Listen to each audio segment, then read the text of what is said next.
গালে টোল, মুখে হাসি। প্রীতি নয়, বরং তাকে প্রিটি জিন্টা ডাকাই যায়। ইন্ডিয়ান প্রিমিয়ার লিগে পাঞ্জাব কিংসের হৃদয় প্রীতি জিন্টাই। টিম গড়া থেকে অন্যান্য নানা পরিকল্পনায় তাঁর ছাপ থাকে। শুধুই ব্যবসা নয়, আবেগ দিয়ে ভালোবাসেন টিমকে। এর জন্য কিছু করতেই যেন বাদ সাধে না। টিমের ভালো পারফরম্যান্সের নেপথ্যে কি শুধু ক্রিকেটাররা? হয়তো হ্যাঁ, কিংবা না। অনেক টিমেই সেরা প্লেয়াররা থাকেন, তারপরও অধরা থেকে যায় ট্রফি। সাফল্য মানে যদি শুধু ট্রফি হয়। ইন্ডিয়ান প্রিমিয়ার লিগে ব্যর্থ বলতে হয় একাধিক টিমকে। আইপিএল এর শুরু থেকেই খেলছে পাঞ্জাব ফ্র্যাঞ্চাইজি, তেমনি দিল্লিও। আর স্টার প্লেয়ারদের খনি রয়্যাল চ্যালেঞ্জার্স বেঙ্গালুরু। তারাও তো ট্রফি জেতেনি, ভালো পারফর্ম কিন্তু করেছে। ইন্ডিয়ান প্রিমিয়ার লিগ বিশ্বের সবচেয়ে জনপ্রিয় ফ্র্যাঞ্চাইজি টুর্নামেন্ট। এর প্রথম কারণ বিনোদন, কিন্তু আসলটা ভুললে চলবে না। দেশের হোক বা বিদেশের, প্রচুর তরুণ ক্রিকেটারের উত্থান হয় এই টুর্নামেন্টে। আর টিমের ভালো পারফরম্যান্স, দুর্দান্ত পরিবেশ বজায় রাখার ক্ষেত্রে গুরুত্বপূর্ণ ভূমিকা নেয় টিম ম্যানেজমেন্টও। টিমের কর্ণধার যদি প্লেয়ারদের সঙ্গে মিশে যেতে পারেন, পারফরম্যান্স ভালো হতে বাধ্য।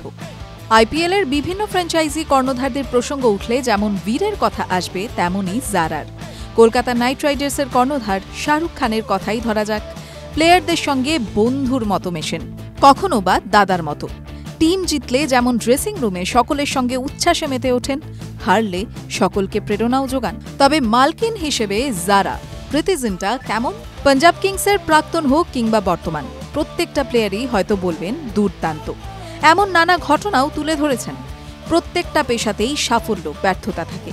প্রীতি জিন্টা একজন অভিনেত্রী, তার প্রত্যেকটা ছবি সুপারহিট হয় না, সেটা খুব ভালোভাবেই জানেন। একই কথা তো প্লেয়ারদের ক্ষেত্রেও প্রযোজ্য। প্রত্যেকটা ম্যাচ ভালো যাবে না, প্রীতিও সেটা উপলব্ধি করেন। পাঞ্জাব কিংসের বেশিরভাগ ম্যাচেই গ্যালারিতে দেখা যায় প্রীতি জিন্টাকে। ক্রিকেটারদের যেমন চেয়ার করেন, তাদের পছন্দের খেয়ালও রাখেন। এমনকি প্লেয়ারদের পেটের খিদে মেটাতেও কিচেনেও ঢুকে পড়েন। আইপিএলে এমন ঘটনাও হয়েছিল। পাঞ্জাব কিংসের এক প্রাক্তন ক্রিকেটারই সেই ঘটনার কথা জানিয়েছিলেন। ঘটনাটি 2009 সালের।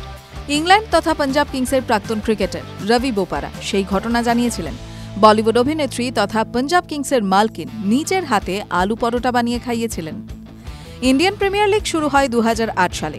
2009 সালে ভারতে লোকসভা নির্বাচনের কারণে আইপিএল দেশে আয়োজন করা নিয়ে সমস্যা ছিল।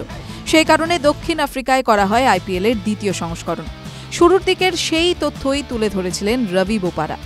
আইপিএলের একটি অনুষ্ঠানে এই ক্রিকেটার জানিয়েছিলেন, তখন মাঝে মধ্যেই টিমের পার্টি হতো, আর সেখানেই প্রীতি জিন্টার পরিস্থিতি সঙ্গীন হয়েছিল। আইপিএল সম্প্রচারকারী চ্যানেলে প্রীতি জিন্টা বলেন, কেউ কি সত্যিই বিশ্বাস করতে পারবেন যে প্রীতি জিন্টা টিমের জন্য আলু পরোটা বানাবে? আমার তো মনে হয় ও এখন আলু পরোটা খাওয়াই ছেড়ে দিয়েছে। সঞ্চালকের সঙ্গে ছিলেন ভারতের প্রাক্তন ক্রিকেটার হরভজন সিংও। তিনিও প্রীতির কথা শুনে হাসতে থাকেন। প্রীতি নিজের উপলব্ধি প্রসঙ্গে বলেন, প্রথমবার বুঝেছিলাম তোমরা ছেলেরা কত খেতে পারো। দক্ষিণ আফ্রিকায় আমরা যে হোটেলে ছিলাম, সেখানে আলু পরোটা পছন্দ হয়নি। প্লেয়ারদের বলি আমি ওদের শেখাবো কি করে আলু পরোটা বানাতে হয়, উল্টে ওরাই আমাকে বলে ওদের জন্য আলু পরোটা বানাতে। প্লেয়ারদের শর্ত চাপিয়ে দিয়েছিলেন প্রীতি জিন্টা। কথা দিয়েছিলেন পরের ম্যাচটা জিতলে অবশ্যই আলু পরোটা বানিয়ে খাওয়াবেন। আর এই কথাতেই যেন তেতে গিয়েছিল টিম। পরের ম্যাচটি জিতেছিল পাঞ্জাব। ব্যাস, আর কি। কথা রাখতে হয়েছিল প্রীতিকেও। টিমের জন্য সব মিলিয়ে 120টি পরোটা বানিয়েছিলেন। প্রীতি মজা করেই জানান, এরপর থেকে আলু পরোটা বানানোই ছেড়ে দিয়েছেন। হরভজন সিং সঙ্গে যোগ করেন, ইরফান পাঠান নাকি একাই 20টা পরোটা খেয়েছিলেন। ভাবা যায়, বলিউড অভিনেত্রী টিমের মালকিন নিজের হাতে 120টি পরোটা বানিয়েছেন। টিমের প্লেয়ারদের চাহিদা মেটাতে যে ঘাম ছুটেছিল প্রীতির, বলাই যায়। টিভি9 বাংলা ডিজিটাল।